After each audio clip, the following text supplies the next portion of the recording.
कि जब नाफरमान औरत होती है तो सबको मुसीबत में डाल देती है। दिखाने के लिए जा रहा हूं, सुनिएगा, जल्दी से निकल जाएगा। नाफरमान औरत सबको मुसीबत में डाल देती है। एक लड़की का नाम था अनीजा। उस लड़की का नाजायज ताल्लुक था एक जवान से, उसका नाम था किदार।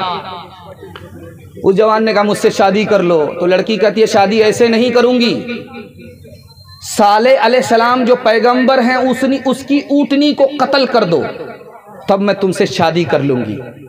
उस जवान ने इश्क के चक्कर में, लड़की के चक्कर में नबी की ऊँटनी को जैसे ही कत्ल किया, अल्लाह का अजाब आया, वो खुद बर्बाद हुआ, पूरी कौम तबाह हो गई। नाफरमान औरत सबको मुसीबत में डालती है। दूसरी मिसाल आ रही है, एक औरत का नाम था कतामा। ये लड़की इश्क करती थी एक लड़के से, उसका नाम था अब्दुर्रहमान।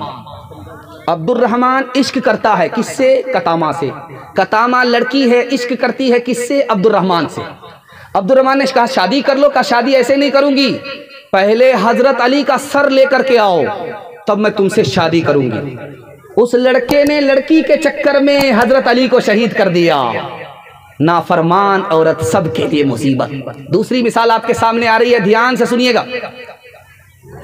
जैसे ही बहू आई, ससुराल में देखा कि बुढ़िया है, न उठ सकती है न बैठ सकती है, माजूर है, सास है, तो अपने शौहर से कहती है कि मैं इसको ढोने के लिए नहीं आई हूं ससुराल में, जब तक इसको हटाओगे नहीं घर से, मैं इस घर में नहीं रहूंगी। ये जनमुरी जोरू का गुलाम अपनी माँ को जंगल में ले जाकर के छोड़ दिया। तीसरी मिसाल आ रही है, ध्यान से इसको सुनिएगा। बीवी आई, मैके से ससुराल आई, शौहर से कहती कान लाओ, मैं राज की बात करना चाहती हूँ। तो शौहर ने कान बढ़ाया, क्या कहना चाहती है? कहा देखो मैं तुम्हारी खातिर माँ को छोड़ करके आ रही हूँ, मैं तुम्हारी खातिर बाप को छोड़ करके आ रही हूँ, तुम मेरी खातिर अपनी माँ को छोड़ दो। ये जोरू का गुलाम अपनी माँ को अपने घर से निकाला, किराए के मकान में डाल दिया। तीसरी मिसाल आ रही है, ध्यान से सुनिएगा। पैगंबर की बीवी है, उस पैगंबर का नाम है शमून अलैहिस्सलाम। उनकी बीवी को बादशाह ने लालच दिया, तुम अपने शौहर को मेरे हवाले कर दो, मैं तुमसे शादी कर लूंगा। बादशाह ने कहा। यह औरत लालच में आ गई, पैसे के लालच में आ गई, जेवर के लालच में आ गई, अपने शौहर को सर के बाल से बांध दिया, दुश्मन के हवाले कर दिया, दुश्मन ने कत्ल कर दिया। माल के चक्कर में, जेवर के चक्कर में अपने शौहर ही को दुश्मन के हवाले कर दिया। आखिरी मिसाल पर पैगाम खत्म कर रहा हूं। नाफरमान औरत सबके लिए मुसीबत। दो भाई में बहुत ज्यादा दोस्ती थी, एक गरीब था दूसरा अमीर था, एक बादशाह था दूसरा गुलाम था, दो आदमी में दोस्ती थी। बादशाह का बाप ने कहा कि जो इस दोस्ती को तोड़वा देगा उसको इनाम मिलेगा। एक लड़की खड़ी हुई कि मैं इसकी दोस्ती खत्म करा दूंगा। दोनों दोस्त गुजर रहे थे रास्ते से, वो औरत लकड़ी का गट्ठर लेकर के बैठ गई। उसने आवाज दिया बादशाह को कि मेरा गट्ठर बहुत भारी है, कोई खड़ा उठा दे, सर पर रख दे। उसने अपने दोस्त से कहा कि जाओ गट्ठर उठा दो।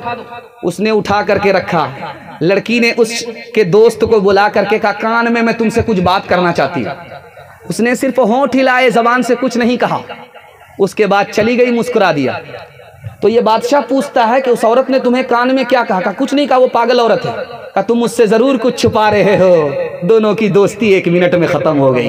बरसहा बरस की दोस्ती एक औरत के चाल में फना के घाट उतर गई। नाफरमान औरत सबके लिए मुसीबत। सिर्फ निकाह करेंगे, नाफरमान औरत से कोई मतलब नहीं होगा। बिल्कुल सही जा रहा, हाथ उठा दीजिए इंशाअल्लाह।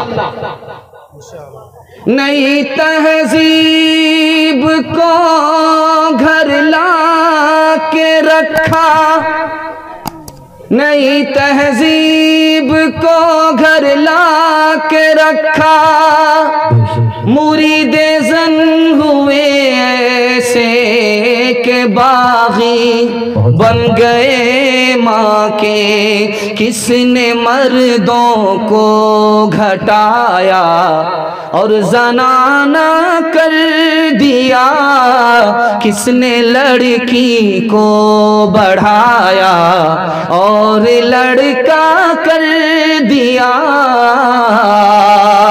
मर्द का सब दबदबा और रोब अब जाता रहा, मर्द का सब दबदबा और रोब अब जाता रहा, मर्द का सब दबदबा और रोब अब जाता रहा।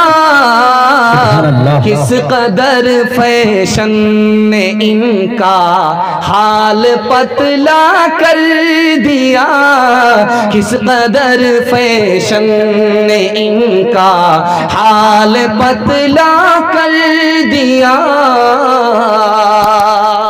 अब दिखाने के लिए जा रहा हूं पढ़ी लिखी नेक औरत कितना बड़ा किरदार अदा करती है, टूटे फूटे घर को जन्नत बना देती है। ध्यान से सुनिएगा, नेक औरत जब घर में आती है तो सबको मुसीबत से निकाल लेती है।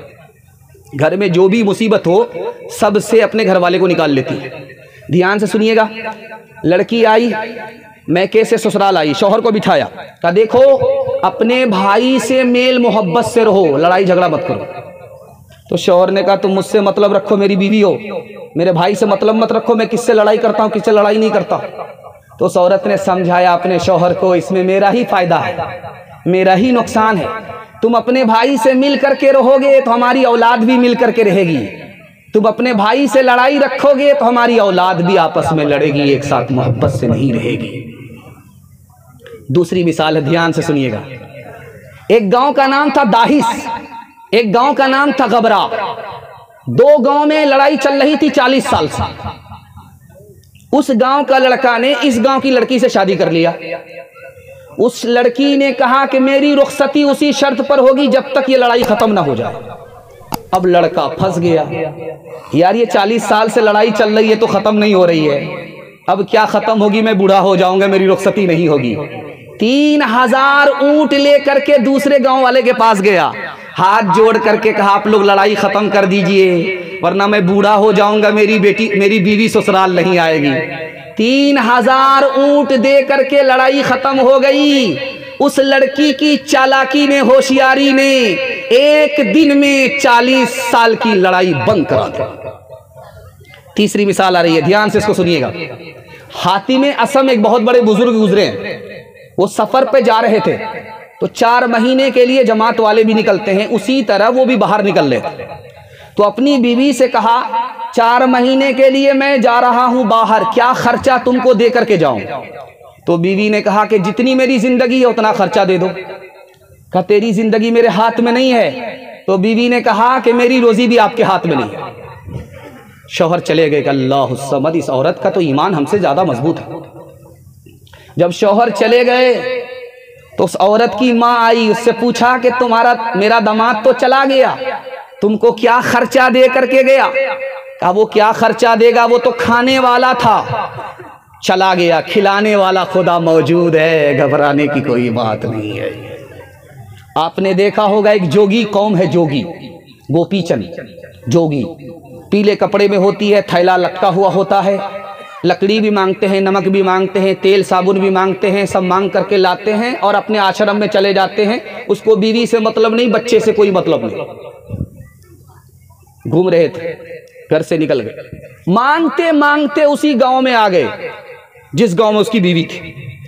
बीवी खाना पका रही थी, आवाज लगाई, माई मुझको कुछ दे दो। बीवी बाहर निकल करके आई, देखा ये तो मेरा शौहर है, ये तो जोगी बन गया।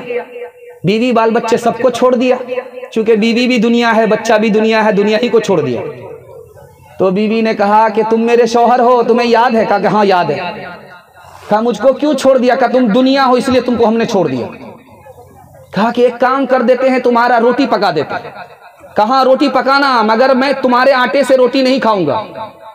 थैले से उसने रोटी निकाली, लकड़ी निकाल करके दिया, हांडी निकाल करके दिया और सब कुछ निकाल करके दिया कि सामान मेरा होगा, रोटी तुम पकाओगे। बीवी ने मुंह पर तमाचा खींच करके मारा, सारी दुनिया को थैले में लेकर के ढो रहा है, सिर्फ बीवी को दुनिया समझ करके अकेला छोड़ करके रखा। एक मिसाल पर पैगाम खत्म कर रहा हूं, सुनने के लिए आप लोग तैयार हैं? दोनों हाथ उठाइए इंशाअल्लाह। जो ज्यादा पैसा वाला होगा उसी की बेटी से अपने बेटे का निकाह करेगा, हाथ उठाइए इंशाअल्लाह। ये देखिए